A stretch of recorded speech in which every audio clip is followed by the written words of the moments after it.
Kane is in the building.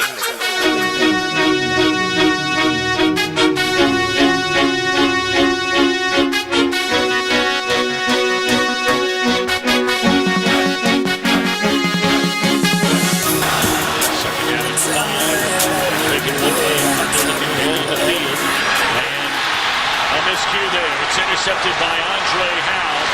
And a big turnover by Cutler. For Novak. Be from 28 yards away. Good snap. And it is blocked, but it still gets through. Third down.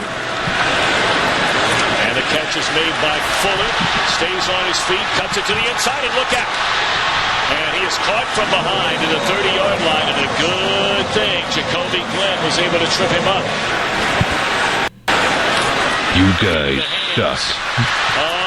Fuller, and he will find the end zone for the first time. We are live at Show 3 here at Lake Forest College Dorm Room Sports Podcast. You are listening to WMXM 88.9 FM, broadcasting live from Lake Forest College in Lake Forest, Illinois. Listen online at WMXM.org and call us at 847-735-6038 to make a request or a comment. And just to actually, we had a call already, Tommy, and that one caller who just called in about playing the Soul by Irving Cowboy, call back again at 10 and make a request because that's what music's coming back on. We apologize for that. We didn't have enough time to play it. But it's good to be back here. As you guys just heard some clips there from this Sunday's Bears game, and clips from Sunday's Bears game. As usual, a 23-14 loss to Houston on Sunday. A really nice play first half by the Bears. They're up 14-10 going at halftime, and then proceeded to be shut out in the second half. Tommy, your thoughts? Well, I mean, the article says it right there. The Bears' offense fizzles in season-opening loss to Texans. I mean, I want to say I'm surprised, but I'm not. No. Dreadful is the word to use for the Bears. Not surprised at all by anything that I saw on Sunday. I actually tuned in. Really? I did, yeah. Wow, I didn't think you were going to tune in. I didn't have anything better to do on Sunday. So I thought I'd throw it on the television. And I don't know why I said television, though. That was weird. It's okay. But you're a weird guy. I'm kidding. I threw it on and saw the Bears offense do a decent job to start the game. Yeah. And then got progressively bored as the Bears went on and kept playing. Yeah. So, not really surprising. And it was actually Jim's idea to pull up those clips. Which I thought absolute gold. I thought it would be good for Bears fans, to bring back their frustrations they had on Sunday. Obviously, some of the clips were Cutler's interception. That wasn't really his fault. That was Kevin White's fault. I don't know what he was doing on his route, rookie thing. And then the touchdown by Houston to take the lead, plus the field goal also. They lose 23-14. Kind of just like there was also a play, I think it was in the fourth quarter. The Texans didn't make it on. I think it was before they scored that what ended up being the game-winning touchdown that made it 20-14. There was a play where the ball shouldn't have, it was a terrible spot. And literally everyone in America watching the game, especially everyone in Chicago, probably everyone in Houston too, saw that he was short of making the first down. Somehow, someway, John Fox didn't see it.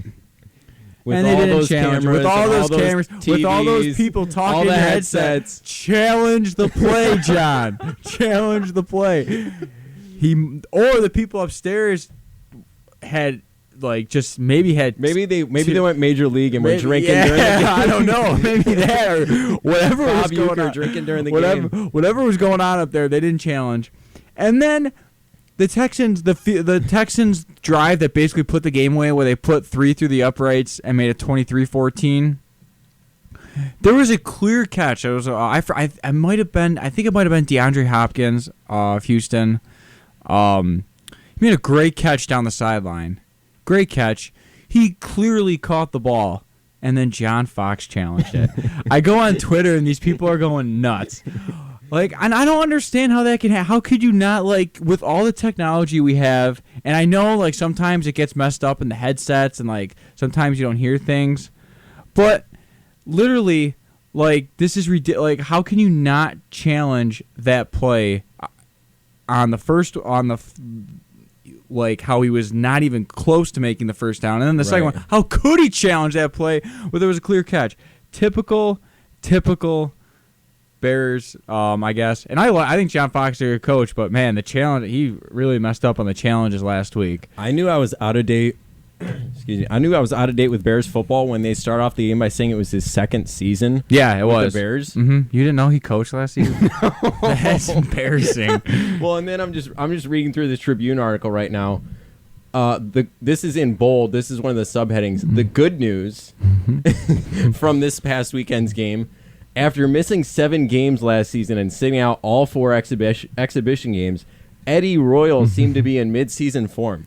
That's your good news? 65-year-old, 4'5" Eddie Royal is your good news? Are you kidding me? Alshon Jeffrey also looked really good, but he had over 100 yards in the first half receiving, and then proceeded to not make a catch in the second half because, I don't know, maybe the offensive coordinator was having an issue or something. I really don't understand how you can't get him the ball in the second half, or how Jay Cutler can't get him the ball. He's their he's their easily best the best offensive player. Yeah, he's their best wide receiver and biggest target. At the end of the first half, Cutler with a great throw downfield to Jeffrey, and then he hit Royal in the end zone for a touchdown. They take a lead. That was really good. They played a really nice first half. But you just knew the wheels. Yeah, were gonna fall because off, there's those. I did. There are those plays in games. I think they were up 7-0 in the first. Despite them playing well in the first half, they were up 7-0 in the first half, and they got the ball back. They had the interception that set up the touchdown. Then they got the ball back after getting another stop, and we're driving down.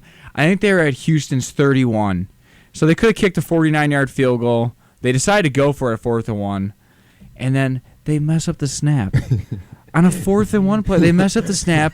They don't get the first down. Leads to 3 points the other way. So basically, we're a 6-point swing. Basically, you expect to get 3 points at least out of the drive. They get 0, so that happens. I mean, it's embarrassing. It's stuff that can't happen. But like I said, I mean, they played a nice first half. So maybe this week they'll. Maybe this week against the Carson Wentz and the Eagles, they'll turn it up a notch. And Tommy, we got a caller.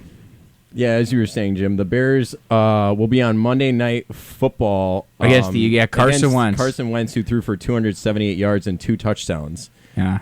Although it was against the Browns, but still a nice rookie debut. He's still bald. Mm-hmm. We have a gentleman on the line who wants to talk to James Schick about the Detroit Lions. Go ahead, caller. Wow, this is quick.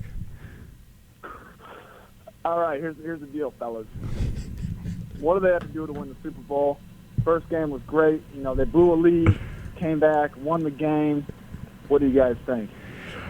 Well, I'll tell you about the game this past weekend. That was a really impressive win on the road against Andrew Luck and the Indianapolis Colts, 39-35. Yeah, we didn't expect that. We were calling for a loss. And they were up 21-3 in the first half, and like the caller said.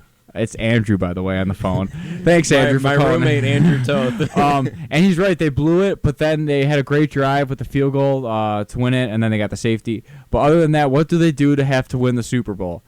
First off, slow down about the Super Bowl. They're not going to make it. They're not going to make it to the Super Bowl. What they have to do is, I'll pull up their schedule, Thomas. I think you just had it right above. No, keep going up. There you go. Okay. So they got the Titans at home. That's a very winnable game. At Green Bay, haha, funny. They got their schedule's not bad. They can easily win. They can make a run at a playoff spot. I don't think their defense is very good, so what they have to do is probably run the ball. Try to keep their defense off the field as much as possible. They gave up a lot of points this past weekend. Try to control the clock as much as possible. I think Matt Stafford's really. I've always liked Matt Stafford, but I think with this schedule they can be competitive. I think keeping that defense out of the field or shoring up that defense is the key. So I mean, I don't think they're going to make the playoffs. I really don't. I mean, I think there's a great week. I think they're going to start 2-0. I think they'll win this week. I don't think they're going to beat Green Bay. You think they're going to beat the Titans? Yeah. Really? Did you see the Titans play this past weekend? I watched it firsthand. They gave that game to the Vikings. The Vikings, the first half the Vikings played was terrible. It was brutal. Oh, that's why you saw the Vikings play. Yeah, they played the they played the Titans. And the Vikings beat them 25-16. I mean, they didn't look. The Titans are better, no question. But they literally, I don't think they're ready. And I think the Titans can win the game. But I'm going to take the Lions at home this weekend. Yeah, that's probably a good pick. They got at the Packers, at the Bears. Those aren't going to be easy road games. So there's that. The Eagles, Rams, Redskins on their schedule. They can win those games. They're probably not going to win all of them. They can win. I don't think they're going to win at Houston. I don't think they're going to win at the Vikings. I don't know. I just don't think they're going to make the. I just think they're going to lose 7 to 8 games. I think they're a 500 team. Just the way their defense. I don't think the Colts are that good, but that's still an impressive win. Still a very, very impressive win for week 1 and going into Indianapolis. Wow, a call on the Lions. I know. It always throws us off every time. We should be expecting it. We should be call about the Lions or the Pistons. Just some other week 1 scores. Thursday night, the Panthers lost to the Broncos. That was surprising in a Super Bowl rematch. Vikings beat the Titans, obviously, as we talked about. Bears lost to the Texans. The Eagles beat the Browns 29-10. Ravens beat the Bills 13-7. Raiders beat the Saints 35-34. That was a really good finish. That's huge. See, at the end of that game, the Raiders went for 2. They were down 34-27. They scored a touchdown. They went for 2. They went for the win. Oh, okay. Talk about some gonads on Jack Del Rio. They go for the win and then ends up paying off. Yeah. And the big win for the Raiders on the road. Chiefs beat the Chargers 33-27. They were trailing by, I think, 17 going in the fourth quarter, so really impressive. It's down 27-10, scored 23 unanswered to win that game. Really impressive. Buccaneers beat the Falcons. Jeez, Falcons. God bless them. Bengals beat the Jets. Packers beat the Jaguars. I will say, though, the Jaguars are a lot better. They are a lot better. They gave Green Bay all they can handle. I think Green Bay is going to have a really good team. This weekend's matchup on Sunday Night Football, the Packers at the Vikings, I expect a huge game. Where are they playing it? In Minnesota. It's the opening of the stadium. Okay. So, I mean, it's going to be a huge game. It should be a really good one. Seahawks beat the Dolphins 12-10 in what I'm assuming was a thriller. Jeez. If you can't sense my sarcasm. Seahawks score with 33 seconds. That was the only thrilling part. Giants beat the Cowboys 20-19. I only caught a little bit of that game. I actually caught the very beginning. Yeah. When they brought George and Laura Bush out onto the field for the coin toss. I thought that was a really, really special moment for on 9/11, obviously. Absolutely. I thought that was a really special moment for not only football but also for the country as a whole. And no matter what your political opinion is on George Bush or just your political outlook in general, I thought that was really special. No, yeah, it's a 9/11, obviously, a very important day to reflect on and everything. So I mean, it was a very, very good moment, I think. And yeah, what you said, whatever your political opinion is, I mean, there should be nothing. There should be just respect nothing but respect for that day. Yeah. Lions beat the Colts 39-35, as we talked about. Patriots beat the Cardinals 23-21. That was another good game. Missed field goal at the end to lose that game.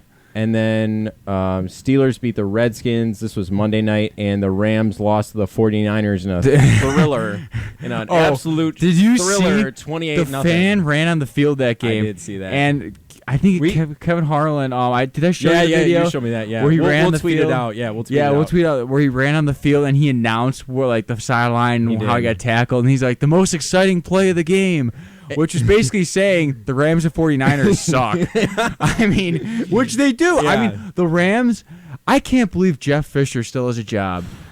I'm telling you, this guy has done. He took the Titans to the Super Bowl in, I think, 99. I was going to say, what year was that? But other than that, what has he done? Nothing. What has he done with the Rams? Nothing. He hasn't gotten them to the playoffs. And I wince when people say he's a good coach. And I go like, what? What is he? I mean, I I liked him actually as a coach, but ever since he's been to the Rams, they've been terrible. They've been mediocre. Their offense is always terrible. They haven't found any receivers. They always draft defensive linemen. And it was absolutely it's embarrassing to watch. So Jeff, get him out of St. Oh, I'm sorry, L.A. Get him out of Get L.A. him out of L.A. now. Good showing for your first game in L.A., Rams. Good job. 28-0 loss to Chip Kelly's 49ers. Chip Kelly, Blaine Gabbert. I actually saw the guy running on the field. The first time I saw it was on somebody's Snapchat story. One of our friends who's out in California now. I saw it on his Snapchat story. Oh, yeah, Dave. Yeah, and I was laughing like crazy. And then you showed me the video of Kevin Harlan. announcing it like I don't care. He's just a treasure. Oh, he really is. And the Absolutely. camera, somebody's in his ear saying, yeah. "Stop talking about it," because they don't put it on the camera anymore. Nope. They start cutting around to like players standing around awkwardly. He didn't care. No, he called just it like went it for was. He just went for it. Absolutely. So, special week 1 in the NFL. Thursday night game tomorrow night is the Jets and the Bills. Oh. I mean, what did the Bills lost 13-7 the past week. They scored 7 points. The Jets are a pretty good team. They gave Cincinnati. They won 10 games last year, so maybe it won't be. I guess since Rex Ryan is the coach of the Bills now, and he used to be the coach, they're always pretty good games. But geez, Jaguars, Chargers. Yeah, I'm looking for some other good games. Seahawks. Geez. I can't wait for the Ravens-Browns game. Holy cow! I can sense the sarcasm in your voice.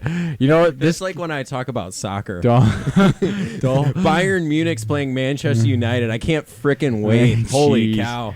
I hope no soccer players are watching. I hope no soccer fans are out there. I enjoy watching soccer. It's just not my favorite sport. I don't think you enjoy. Cowboys Redskins might be a good one. Colts Broncos should be good. Packers Vikings. The Packers Vikings game should be the best game of the night, probably. I hope it is. If it's not, then there's a problem. Yeah, and then the Eagles Bears should be pretty competitive. I mean, I don't think the Eagles are very. They beat the Browns last week, but I don't know. It is what it is, I guess. It's not that great of a week coming up. It was like this past week in college football. That's what I would compare it to. I think so. Yeah, so go ahead. We'll jump over to college football really quick. Nick Saban and Lane Kiffin, the savior himself, Nick Saban. Oh God, Nick Saban. If you didn't see the video, we'll tweet that out too. Nick Saban went absolutely crazy. That's Kiffin. Crazy is not even the right word to describe No, he it. went absolutely insane. And for a man who's getting up there in age, you kind of worry about his health. Oh yeah, I thought he was gonna. You just think he might keel over on the sideline. But he absolutely lost his mind at Lane Kiffin. And at that point, I think Alabama was up 28-7 or 3. Oh, when he lost his mind? Yeah, it was 38-10. That's what. Thank you, Jim. 38-10, like 30 seconds left. Let's also put into perspective who they were playing this weekend. It was Arkansas State. Was that who it was? Give me 1 second. Let me. Look it up. I'm pretty sure it was.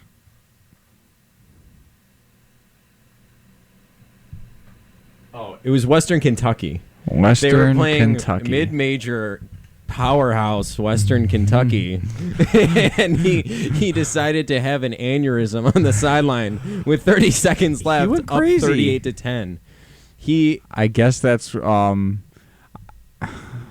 don't even know what to say, because you know what, like I'm reading an article about it. I was reading it earlier. Upset about sloppy play. Not really good decision making at quarterback position. Obviously, this past week they went back and forth between Jalen Hurts and this is like that webcasting. Yeah, thing. I know. I can't remember. Why are you looking at me? I didn't watch Alabama. I saw Northwestern lose to Illinois State 9-7, because Northwestern was really coming up on the rise in the Big Ten. Remember, we got a tweet earlier before school. How do you think? How do you think Northwestern? I hope they're listening tonight too, because they haven't just lost. Who did they even lose to in week 1? They lost 22-21. The team can't even pop up my head. It's been a long week already. It has we been. Can't remember anything. And You know what? You actually messed up because Roofer's watching, and he's an all-state soccer player in high That's school. Oh no. Or is Roofer's listening? We enjoy soccer. It's just not our preferred our preferred sport to watch. Yeah, sorry, Roof. Blake Barnett, that's his name. Blake Barnett. Blake Barnett. Yeah, and that's who his name. He went Jeez. because I was thinking of Blake Bortles because it's the Bees. Mm-hmm. But they went back and forth between Jalen Hurts and Blake Barnett, which I absolutely hate. Yeah, I like to because- stick with one quarterback. Especially because Alabama's offense isn't tailored for it. Yeah. They're a pro style offense. They run the ball, they throw it second, third down. Yeah. So going back and forth in between series, between quarters, it's not ideal because you have a different voice in the backfield that your brand new center isn't used to hearing. So also the Alabama's offensive line is basically new. Their center for I think 5 years graduated. So go change it. I think they're trying to play things a little too three things a little too fine. I mean, he might be in the backfield. So these games that they're playing, obviously, they played. They absolutely destroyed USC in week 1. Game against what I mean, he knows they're gonna win, he knows they're going to win these games. I mean, he's probably just testing out before they start in conference play, which is coming up. Who do they play this week? Do you know? They're playing Ole Miss. Okay, so there's a so 19, they have to be ready to play this week. So I don't think you'll see both quarterbacks this week. If it is, I'll be surprised. I really, really hope not. To be perfectly honest, I hope we don't see both. Is the game at Ole Miss, or is it Alabama? We got another call here.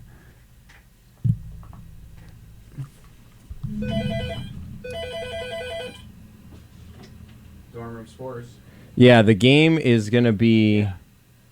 I'm pretty sure the game's going to be in Alabama, but we'll look it up. I just don't want to see the back and forth between the two quarterbacks. Between the two quarterbacks, because it really isn't good for the offense as a whole.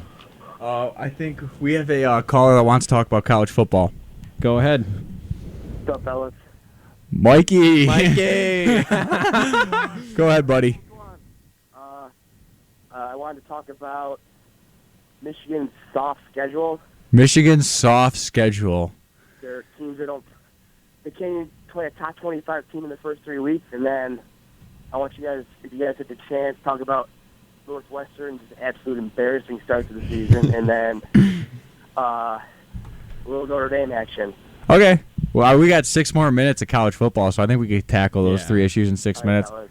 Have a good night. Thanks, Mike. Have a good one. Mike. Yep. He brings up a good point because actually, I know I'm asking you to pull up, but if you go to the Big Ten, because he's right, Michigan has played. They played Hawaii in week 1, and then this past weekend they won. They won by again I think they put up another 50 spot on a team.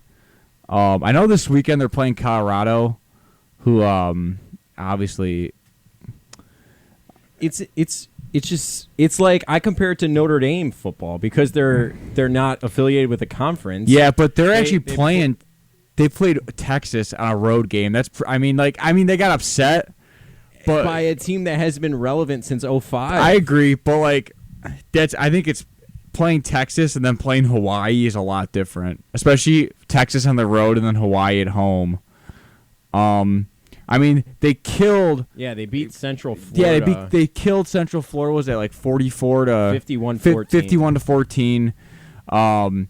They got Colorado this week at home. Well, I don't even know. Shocker. I don't even know what this. Then they got Penn State. I think that's at home. Do they play any away games? Their first 5 games are at home. Jeez. That's a pretty nice schedule. So, but they you said. But then the bottom half has got to be stacked with away games. The same thing with Ohio State and Michigan State, but Michigan State gets to play Notre Dame, so they're excluded, I guess, from this. Michigan State played Notre Dame at Notre Dame this week.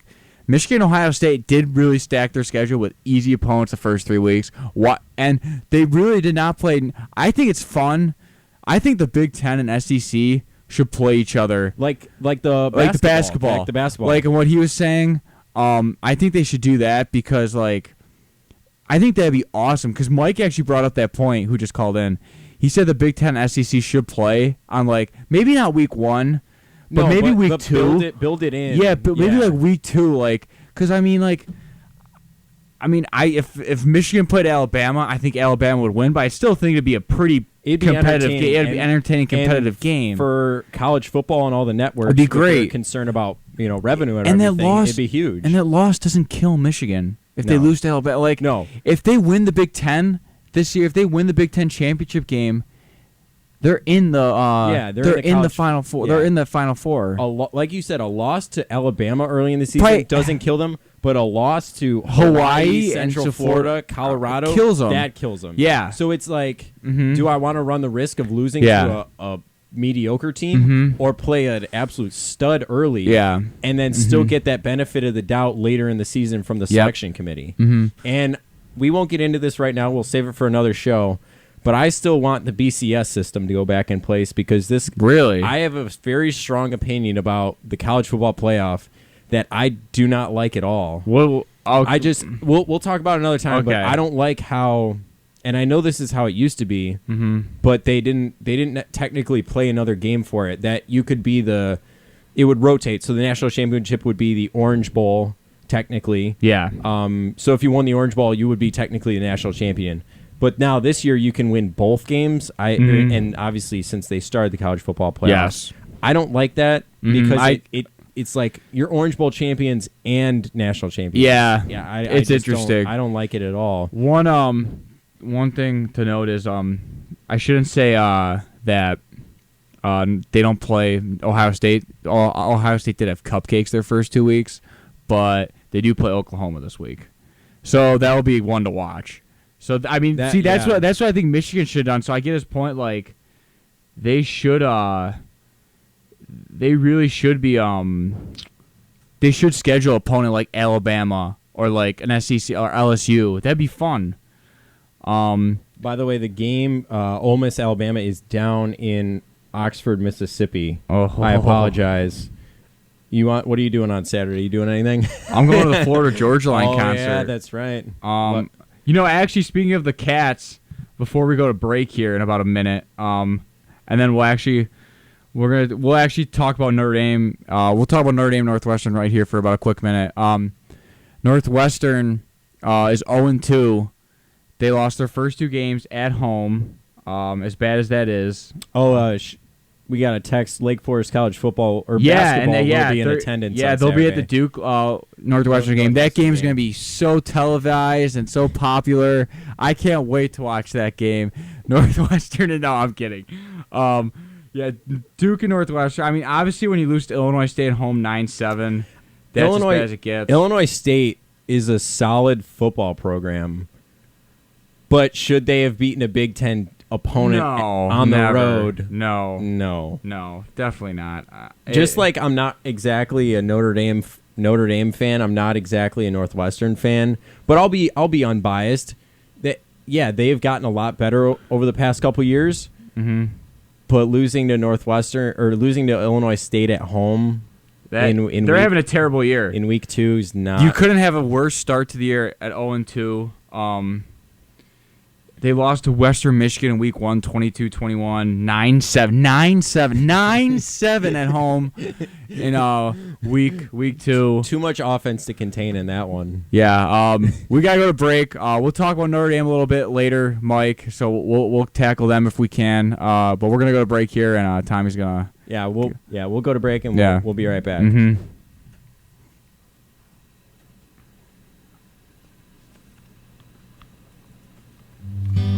Hi, I'm Al Roker.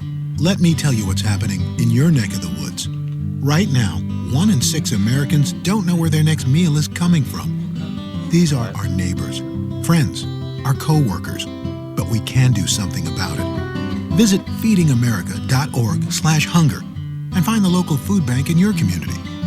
I'm Al Roker, and together, we're Feeding America.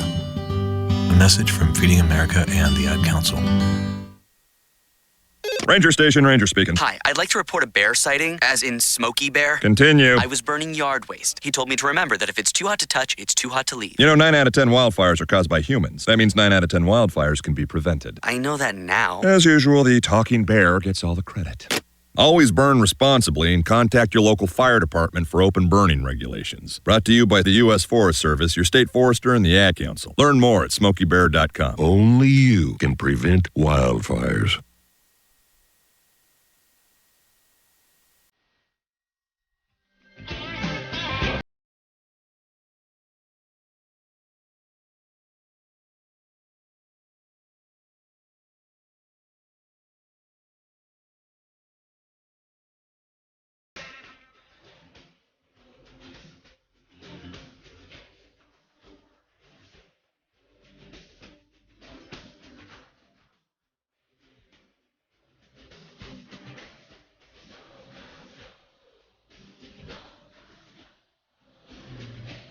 All right, you're listening to the Dorm Room Sports Podcast on WMXM 88.9 FM. We're broadcasting live from Lake Forest College in Lake Forest, Illinois. You can listen online at WMXM.org and call us at 847-735-6038 to make requests Power, or they comment. got the speed. All right, so Are you going to go a cappella and keep singing that one, Jim, without the music? Cubs win today 7-0. John Lester, 8 shutout innings. They beat Carlos Martinez. Anthony Rizzo hit his 30th and 31st home run, drove in 3. David Ross hit a 2-run homer. And John Lester drove in the first run of the game with an RBI single. Chris Bryant also drove in a run. He's at 95 RBIs. Rizzo's at 31 homers, 101 RBIs. Should I just keep reading stats? I'm laughing because Jim is literally reading this off of nothing. Yeah, no, I know He's this just all. staring into space. See, this is why I've done most of my obviously spent most of my time for Dorm Room Sports is the Cubs. And also shout out to Mike who's just on the air. He wrote a really good article about Cubs on the farm. He wrote a great article. It's it's interesting to lose focus in that because obviously that's all we were focused on as Cub fans 4 years ago. What was down on the farm, and now that the big league team is gonna be probably the top team in the National League going into the playoffs. I mean, you lose focus on it, but no, take a look at that article because it's got some good stuff there. So the Cubs' magic number is 1, which means they have to win one game over their next 17 to clinch, or the Cardinals have to lose one game over their next 16, 17 games. So this is probably where I would stand on probably the questions we were talking about last week,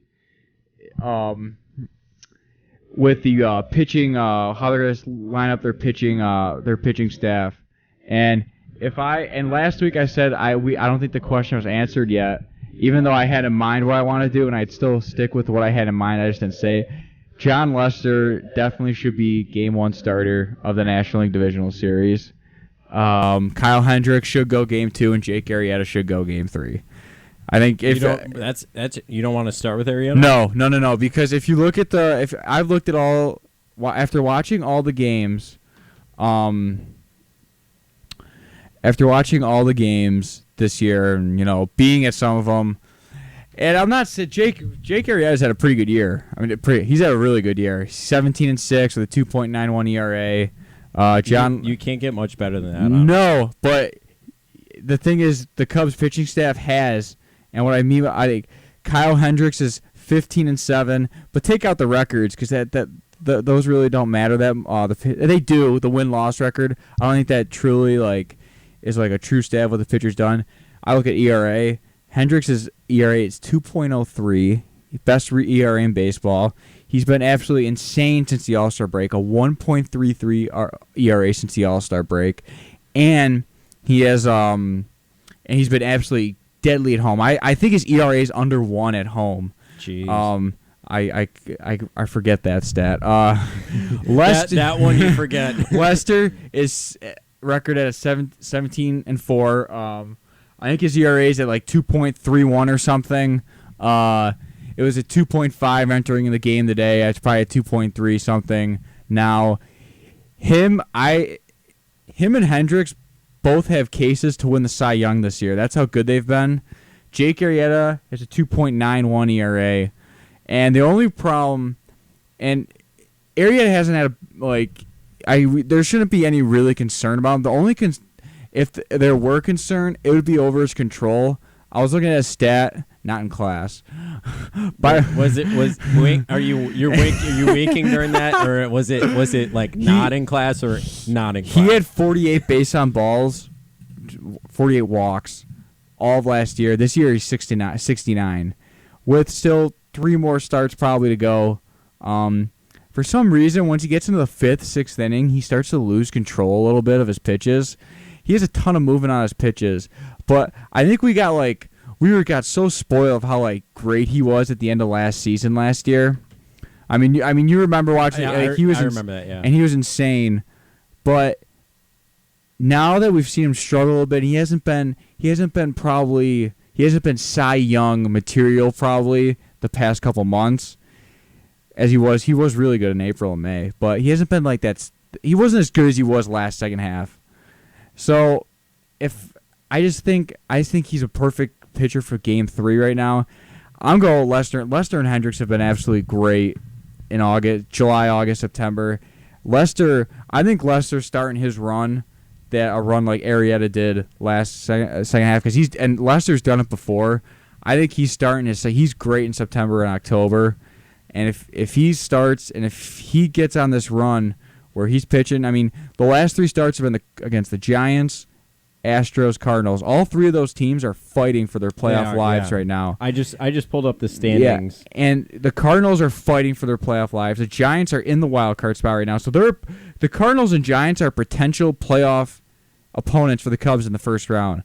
Probably going to be one of those 2 teams. Who do you think it's going to be? I think it's if you had to take a guess, to end the playoffs started tomorrow.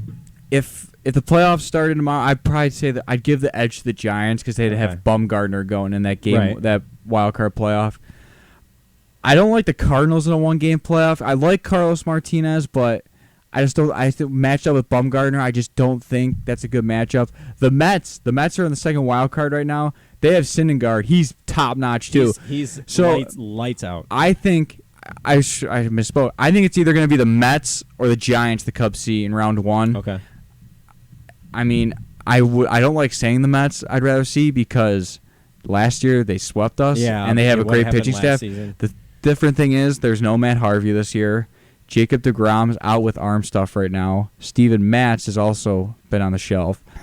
I think they're a pretty decent matchup for right now for the Cubs. I also like But the Cubs did well against the Giants. They won 4-3 against them, so those were some very competitive games. I think it's going to be the Giants in round 1. Yeah, I think what the Cubs have shown with their pitching staff, as you alluded to, is that you don't have to throw no-hitters, one-hitters every game. You just have to be consistent throughout a season. Absolutely. It's like hitting. It's you go 3 for 10, 4 for 10, and you're a stud. Yep. So every 3-4 starts, you keep the other team under 2 runs, keep them to 1 to 2 runs. Yeah. And with the Cubs offense, you're getting what you see right now, a 93-52 season. So just consistency, and I think that's what they've been lacking. Was that just even keel pitching staff, which has really put them over the edge. I think obviously Lester, they paid a ton of money to Lester.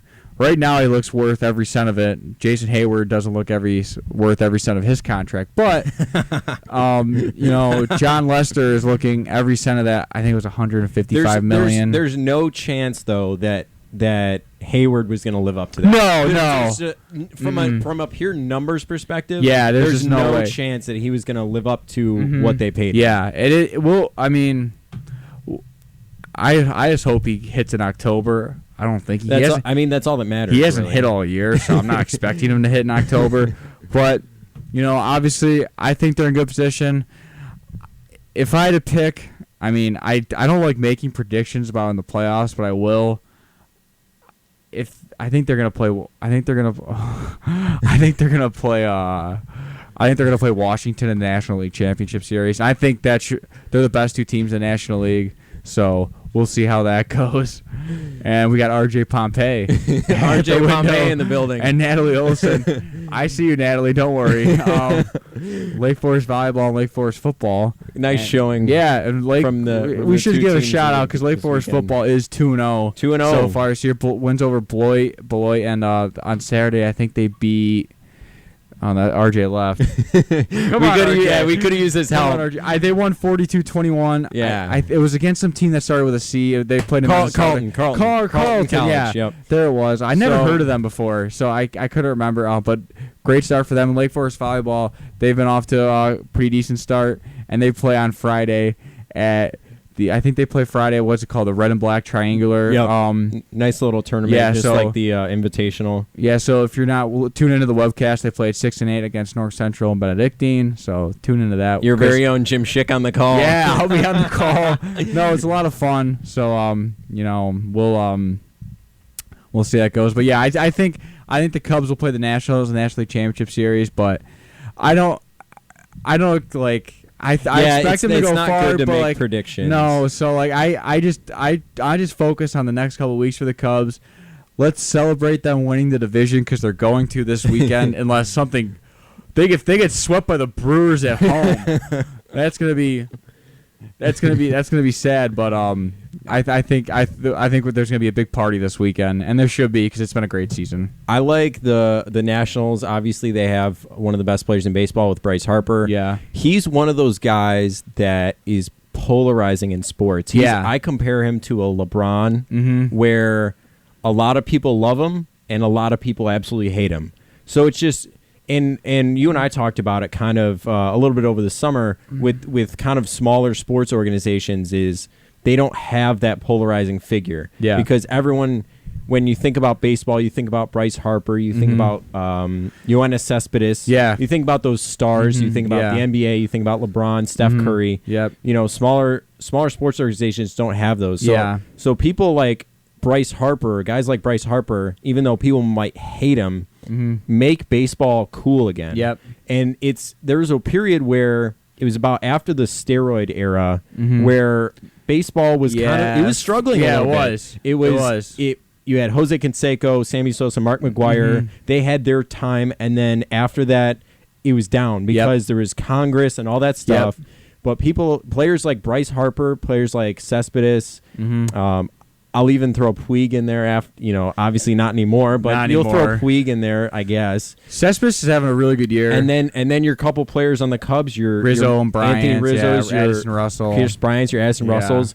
Those guys are making the top stories on ESPN, and not just because it's baseball season, but because they're making it fun again. So I think they're just huge for baseball, and as a baseball fan in general, it's fun to watch because they play the game hard. If you had to guess, what do you?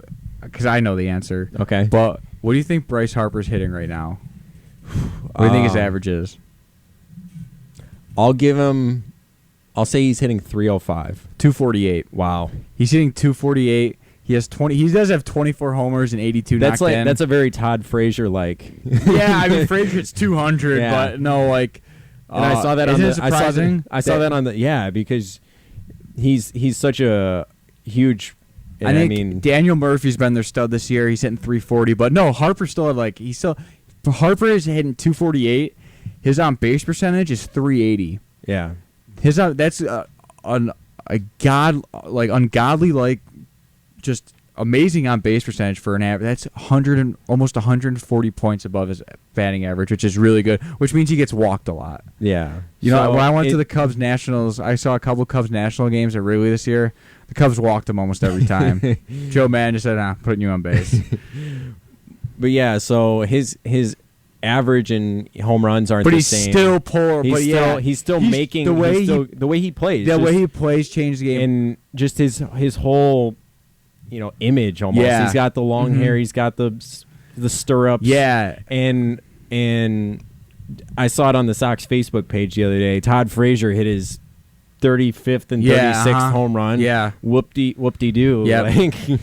And I was thinking about that, like how hard it must be for like the social media and PR people for an awful team. Yeah, to be honest that that. You just have to not to be honest. You just have to find the the good smallest bright spots wherever you can find them. Because most of them are probably fans. Because they probably and they're probably like on Twitter. You probably want to be like after I don't know, for the White Sox when Avisel Garcia strikes out again. You want to be like Garcia strikes out again. No. I mean, but you can't do that. Obviously, you can't do that. So, what you said about the one play that I always like last year in the playoffs. I don't know if you saw when Jose Bautista did a bat flip against Texas in Game 5.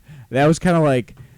That's kind of like how the game's changing, starting to like try to create a little bit of excitement. Yeah. That's how Bryce Harper plays a little bit, like the way he plays and everything. So I totally agree. Well, and then we saw later in the season how Texas really appreciated the bat flip. They literally boom slid right into. I think it was Roofnet Odor. Yeah, that's Odor. a name. That's a name you never forget. Odor literally slid. Texas.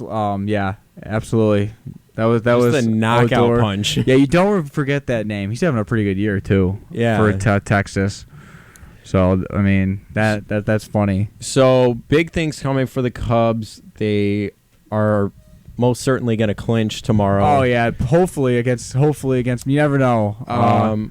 But we'll jump over to a topic that was brought up to me. I think it was towards the end of last week. Was the one and done rule, or it might have been the beginning of this week. The one and done rule in college basketball. Yeah. There's some ongoing court cases currently for a couple NCAA athletes about sitting out after transferring, and that also brought up the one and done rule in basketball. In what's the requirement for football? Is it 2 seasons? I think so. I think you have to play 2 seasons. Yeah. You know what, that it's different for every sport now. It is. So we'll talk about basketball gets most of the headlines. We'll talk about the one and done rule. Personally, I had a debate with this in the library, which was the greatest of all places to have a heated debate. Supposed to be quiet and doing your work in the library. Which I always do. Yeah, everyone does at Lake Forest College. Yeah. But I don't like the one and done rule for college basketball. I think personally it's killing college basketball. And this is coming from someone who likes college basketball more than the NBA, but I still do enjoy watching NBA basketball. I'm not opposed to it. If I were to pick the two, I'd obviously pick college basketball, but I think it's killing college basketball because it's becoming like just making a super team and then all right, let's do it again next season. I don't like it at all. My theory is I think it's one of the reasons why we see more and more upsets in the NCAA tournament because these mid-major programs, these guys are usually staying 4 years. And they're playing together. It's true. And I'm not saying like you have to have talent to win. So I mean, 5 guys playing together who aren't very good aren't going to get you very far. But like, there are really good mid-major basketball programs as we see every March. We don't hear about them during the year, but we see them during March. We see them. And those big programs see them in March. Yeah, too. and they get and then there are tons of upsets in the March Madness. I think that's one of the reasons why. But there's always a team who's able to put this like super team for a year together. It's in the past. It's usually been Kentucky. Yeah, Kentucky. But I mean, we saw but I mean, even last year, not last year, 2 years ago. I think it was Wisconsin who made it, and for a top team like them, when they played Duke in the finals, Villanova, and then obviously Villanova, North Carolina last. What a game that was! That was by the way, great game, and that was where you saw most of those guys played together. Yeah, I was going to say those two teams. You had Marcus Page, you had Ryan Archie Diacono. Those guys played 4 years. Yeah, and then you look at the Wisconsin team for a couple years ago. Was, I think was it Sam Decker, Frank Kaminsky. Right. Those guys played together for a couple years too. I think that was Frank Kaminsky's senior year. I believe. It was. Maybe Decker too. I'm not sure. They were either both seniors or juniors. And I knew it was Frank Kaminsky's at least junior or senior year. So, we see the top teams are able to keep their guys together. They've been pretty successful. We've seen last year's in March. Kentucky, on the other hand, obviously, well, you know, it all goes to the CEO of the program. It all goes to the head of the program. Yeah. You look at John Calipari. He's kind of scummy, we'll say. crooked. Crooked. Just scum. Yeah. It's just scummy. Just the way he presents himself is just not good. You're not a fan. Good for the game. I'm not a fan. No, No. if you can't tell, I'm not a fan. It's not good for the game of basketball. And you look at him. You look at. I think he's a good coach. I think he's a good coach. It all comes in recruiting. Yeah, And there then, are a ton of violations committed by. But then you look at Wisconsin's coach, Bo Bo Ryan. Ryan. There we go. Ryan, Tommy. Good old Come on. Bo Ryan. Come on, Tommy. But Then you- easy and then name you- to remember. Bo Ryan. Then you look at Bo Ryan up in Wisconsin, Yeah. who's just completely engrossed himself in the he's the culture tough of as nails Wisconsin. culture, yeah. Who Just- and they love him up there. Yeah, I'm sure they do. he's the completely. players might not like him during the season, but the fans love him. all the Yeah. students, the fans, they completely just absorb him as a person, as a Yeah. coach, because he like embodies the Wisconsin thing. Yeah. And then you look at John Calipari down in Kentucky. Yeah, they like him because he wins. Yeah. Do they like him necessarily because he's, part of Kentucky culture? Really, no. Yeah. But that's what Kentucky is, though. It's a basketball school. You know, I think another thing we have to look at why kids leave so early after the first season, and it's something that I've I haven't had personal experience, but me as a Division III athlete, it's not easy doing school and sports, and Lake Forest does a nice job because they give me time Right. to do both. You just have to manage that time. Division I, it's not like I hope people realize how tough it is. Now, don't worry, Division I athletes, they have their perks. No doubt. But don't forget, like, mostly what they do, it's a job. Like playing basketball, It's their full-time job. It's a full-time job of what they do. They get their perks, no question. But just it's a full-time job, and remember, they're not getting. Most of them are not. Most of them aren't getting paid. And they're basically like their games are televised, and so just you remember that, and I think that's one of the reasons why probably leave early. And I'll even take it a step further as to say, there's those people that are proponents of the one and done rule because they want to see the stars of the future in the NBA right away. Mm-hmm.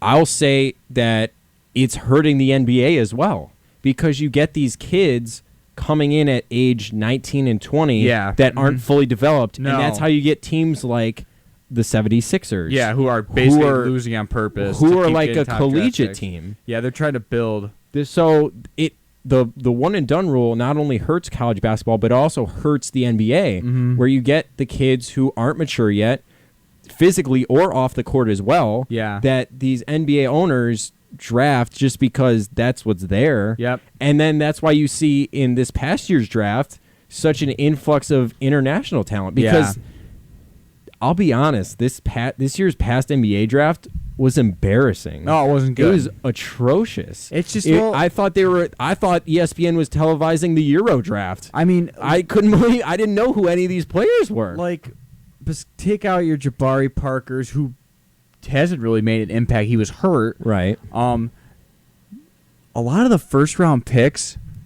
really don't make a huge impact of the team in their first season at least. Maybe I was going to say at least the first season. So, because they have to develop, but they just want to get out of college, so to make money, to get out, to get away from school. To get away from school. But I see it on both sides why they want to leave, but I also see from the college basketball side where it would just make the game so much better. So I think you're right. It hurts the college basketball and the NBA. It does. And one more thing, Bo Ryan. He's still not. The assistant took over. That's right. Because he retired before last season. The assistant did a great job. By the way, he led him to the tournament. He did. utmost respect for Bo. Shout out, Shout out, Bo Ryan, if you're listening. I don't think you are, but if you are, that's crazy. But Call in, please. So we have your Dukes, your North Carolinas that are, and even at Duke, I've seen. Oh, he's like they've done that. They've done it more and more, and more than North Carolina. More definitely. North Carolina's kind of built their program. Roy Williams a little bit. and Marcus Page acted as kind of the centerpiece. Yeah. So I'm interested to see where North Carolina goes moving forward because he was that linchpin for them. But Duke has done it more and more, and there was a debate whether Coach K should have been the coach for Team USA. That was I think it was on First Take actually. Yeah. The other day. Yeah. Where Stephen A. Smith thought that it was an unfair advantage in recruiting. I mean, what more does he need with all the national championships that he's won? They're not gonna. The kid's not gonna automatically play for Team USA if you go play at Duke. So I don't. I can see it, but then again, I really don't agree with it. I kind of miss. I'm not a big fan of Skip Bayless, but I do kind of miss him and Stephen A. going at it on It First was Take entertaining. Now. It was entertaining. Skip Bayless has his own show now on FS1. It's unbelievable, right? Anybody can have their own show. They just give them airtime. Give them airtime. Good. Go for it. I mean, they gave us our show, so what does that say? So, what does that say?